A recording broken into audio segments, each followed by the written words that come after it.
for the touchdown. Going for two. Hello, boys and girls, and the undecided. Tonight's guest, Luke Skywalker. Musical guest, the Max Rebo Band. This episode is sponsored by Blue Milk. Breaking news. A Chicago Bears quarterback actually had a great game. He threw the ball and scored and everything. Must be a glitch in the Matrix.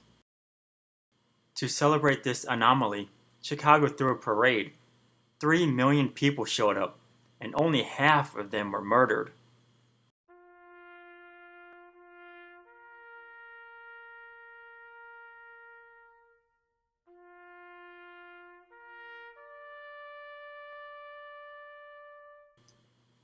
But then the Patriots beat the Dolphins, and the world suddenly makes sense again. And the defending champs lose to mangled Mariota. That's gotta hurt, Gene. The sucky Texans got to beat up on the suckier Colts, and J.J. Watt got to pad his numbers against another horrible team. The Bills went back to being the Bills, and we get one more week of the ESPN fanboys lighting candles to pictures of Aaron Rodgers. And the Lions went back to being the Lions. The Cowboys have just enough talent on their team to overcome their coach and beat mediocre teams. The Ice Cube Ewok had himself a game. Jerry Jones calls off the hit, and Dak lives another day. The Bengals beat the Falcons. It doesn't matter. Moving along. The Jags beat the Jets. It doesn't matter. Moving along. The Seahawks beat the Cardinals in the Battle of the Dying Birds. The Seahawks are a shell of their former self, and that's the team that won. Speaking of teams that used to be good, the Giants got smacked around by the Saints, and Drew Brees didn't even have to throw a touchdown.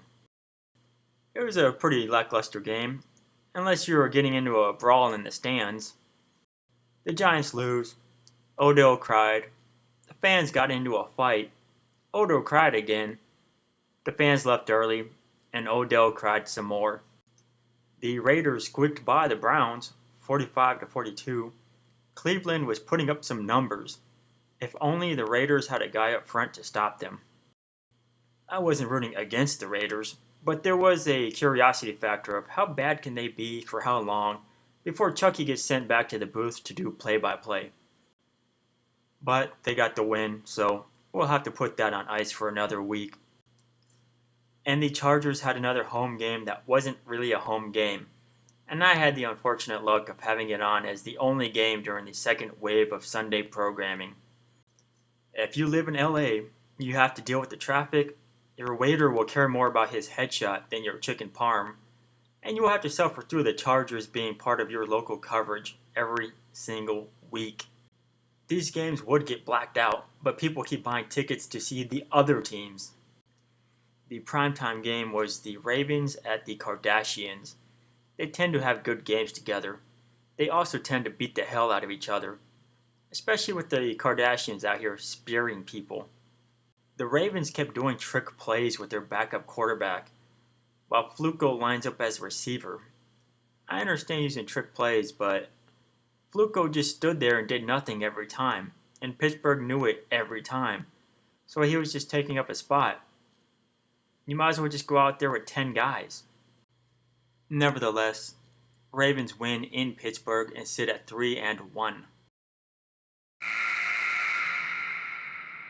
Man, game over, man. It's game over.